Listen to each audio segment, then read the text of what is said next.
반갑습니다. 우리 체험 영성 이제 9번째 과 보도록 하겠습니다.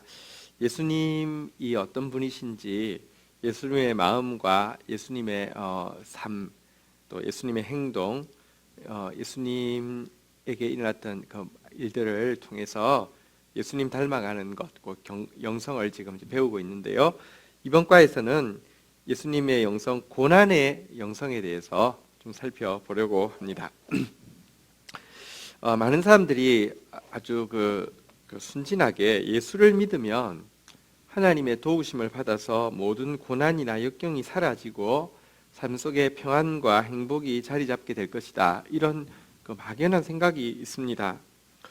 또 이것을 이렇게 설명하기도 합니다. 하나님이 존재하신다고 하면 하나님이 신자의 모든 삶에서 모든 종류의 고난을 막아주실 것이다, 이렇게 우기다가요, 만약에 자기의 기대대로 그렇게 되어지지 않는다고 하며, 아니 하나님이 살아계신데 어떻게 이런 일이 있을 수 있느냐, 이렇게 또 따지기도 하고 하나님께 등을 돌리기도 합니다.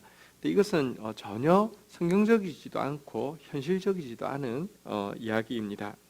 독일의 유명한 신학자 헬무트 틸리케라는 목사님은 이런 말씀을 하셨습니다. 오늘날 전 세계 그리스도인들의 공통된 문제는 고난에 대해 부적합한 견해를 가지고 있다는 것이다, 이렇게 이야기를 했습니다. 신자들 대부분이 고난을 좋아하지 않고요, 고통에 대해서 묵상하는 것을 회피하려고 합니다. 자, 그런데 예수님의 고난의 영성에 대해서 살피기 전에 먼저 이 고난이 우리가 생각을 조금만 바꾸면 얼마나 필요한 것인지 우리가 좀 생각하기 위해서 한 가지 예를 좀 들도록 하려고 합니다. 여러분, 같은 사람 중에서 고통을 한번 느껴봤으면 좋겠다, 이게 소원인 사람이 있다는 사실을 압니까? 어떤 분들이냐고 하면 한센병 환자들입니다. 한센병이라는 게 뭐냐고 하면요, 이제 고통을 느끼는 신경이 나병균에 감염이 되어서 그거 자체가 이제 마비가 되어서 통증을 못 느끼는 것을 한센병이라고 하는데요. 그래서 이분들은 이제 핀 같은 걸 가지고 손가락을 찔러서 피를 내는 막 묘기를 보여주기도 합니다. 그런데 자기는 전혀 그게 아프지 않기 때문입니다. 수술할 때도 마취제 없이 수술을 할 수도 있다고 합니다. 근데 그럼 고통이 없으니까 참 좋겠다, 이렇게 생각되십니까? 아닙니다. 굉장히 고통이 없다는 것이 너무 큰 위험인 것을 이분들이 알고 있습니다. 우리 몸에는요, 고통이라는 것, 통증이라는 것, 또 통증을 느낄 수 있는 통점이라는 게 있어서 우리를 보호하고 있는 기능이 있습니다. 예를 들어 한번 보면요, 눈이 오래 뜨고 있으면 눈이 따가워집니다. 그래서 깜빡깜빡하고 눈물이 나게 되지요. 여러분, 혹은 손이 불 가까운 데 가면 뜨거움을 느끼기 때문에 손을 떼게 됩니다. 그런데 여러분, 이 눈이 따가움을 느끼는 것, 손이 뜨거움을 느끼는 것, 이것은 사실은요, 눈을 보호하고 손을 보호하는 중요한 방어 기제입니다. 나병을 앓고 있는 한센병 환자들은요, 그 고통을 모르기 때문에 눈을 계속 뜨고 있다가 시력을 잃기도 하고요, 불에 가까이 가도 그걸 못 느끼고 있기 때문에 뜨거운 물에 손을 그냥 담갔다가 못 느끼고 있다가 나중에 보면 화상이 들어있거나 얼굴을 화상으로 이렇게 세수하다가 잊기도 하고, 이런 경우가 많다고 합니다. 청소를 할 때 빗자루를 치잖아요, 그죠? 빗자루를 치는데 너무 세게 치어도 그걸 잘 감각이 없으니까 잘 모르다가 너무 세게 치다가 손가락이 하나 떨어져 나간 줄 모르는 경우도 있다고 합니다. 이 때문에 이분들의 소원은 고통을 좀 느껴봤으면 좋겠다, 이런 소원이 있다고 하네요. 여러분, 여기서 우리가 알 수 있듯이 고통이라는 것은 사실은 더 큰 고통을 막기 위한 아주 중요한 장치라는 것을 알게 됩니다. 고통 없는 삶이란 사실은 생명을 위협받고 있는 삶이라는 것이고, 어떤 의미에서 더 나아가서 생명이 없는 삶이라는 뜻도 될 수 있습니다. 한 시인이 이런 표현을 했다고 합니다.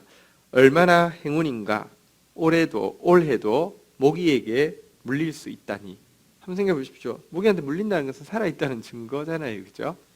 자, 이제 우리 예수님의 영성, 고난의 영성 한번 보도록 하겠습니다. 첫 번째, 고난에 대한 예수님의 가르침을 좀 보도록 하겠습니다. 우리의 구주요 스승이신 예수님의 삶을 돌아보면 절대 간과할 수 없는 한 가지 요소가 있는데 그것은 고난입니다. 예수님의 삶은 진짜 고난으로 점철되어 있는 삶이라고 해도 과장이 아닙니다.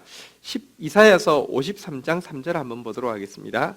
그는 멸시를 받아 사람들에게 버림을 받았으며 간고를 많이 겪었으며 질고를 아는 자라. 마치 사람들이 그에게서 얼굴을 가리는 것 같이 멸시를 당하였고 우리도 그를 귀히 여기지 아니하였도다. 이렇게 되어 있습니다. 간고란 고생을 이야기합니다.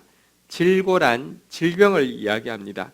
예수님은 고생과 질병을 너무 많이 겪었고 그 결과 사람들에게 멸시를 받았고 사람들이 그를 보면 얼굴을 가리고 보기 싫어했다. 이런 묘사가 들어 있습니다.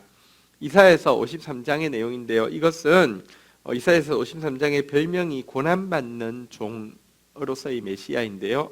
예수님은 어쨌든 고난받는 종이었습니다.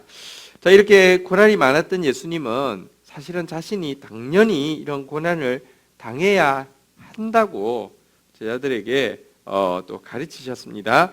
누가복음 24장 26절 그리스도가 이런 고난을 받고 자기의 영광에 가야 할 것이 아니냐 하시고 예수님은 고난을 이상하게 여기지 않았습니다. 당연히 받아야 되는 것이라고 했습니다. 그리고 제자들한테도 너희에게 고난이 있을 것이라고 분명히 말씀하셨습니다. 요한복음 15장 20절 한번 보겠습니다. 내가 너희에게 종이 주인보다 더 크지 못하다 한 말을 기억하라. 사람들이 나를 박해하였은즉 너희도 박해할 것이요 내 말을 지켰은즉 너희 말도 지킬 것이라. 박해가 제자들에게도 반드시 있을 것이라고 이야기했습니다. 이와 같은 박해에 대한 고난에 대한 예수님의 가르침 또 제자들에게 전수된 가르침은 그대로 또 이렇게 그다음 제자들에게도 그다음 성도들에게도 전수되고 있습니다. 요한 사도는 자신에 대해서 이렇게 증언하고 있습니다. 나 요한은 너희 형제요 예수의 환난과 나라와 참음에 동참하는 자라. 요한이 예수의 환난에 동참하는 자다. 예수의 나라에 동참하기 위해서 고난을 참는 것에 동참하는 자다. 자신을 그렇게 소개하고 있고요. 바울도 성도들에게 이렇게 가르치고 있습니다. 제자들의 마음이 굳게 하여 이 믿음에 머물러 있으라 권하고 또 우리가 하나님 나라에 들어가려면 많은 환난을 겪어야 할 것이라 하고 전도받은 제자들에게 하나님 나라 들어가기 전에 많은 환난을 겪어야 된다 이야기했다는 것입니다. 데살로니가 전서에도 같은 내용이 나옵니다. 우리가 너희와 함께 있을 때에 장차 받을 환난을 너희에게 미리 말하였는데 과연 그렇게 된 것을 너희가 아느니라. 데살로니가 교회에 많은 환난이 닥쳐왔을 때에 바울은 당황하지 않고 내가 미리 이야기했지 않느냐.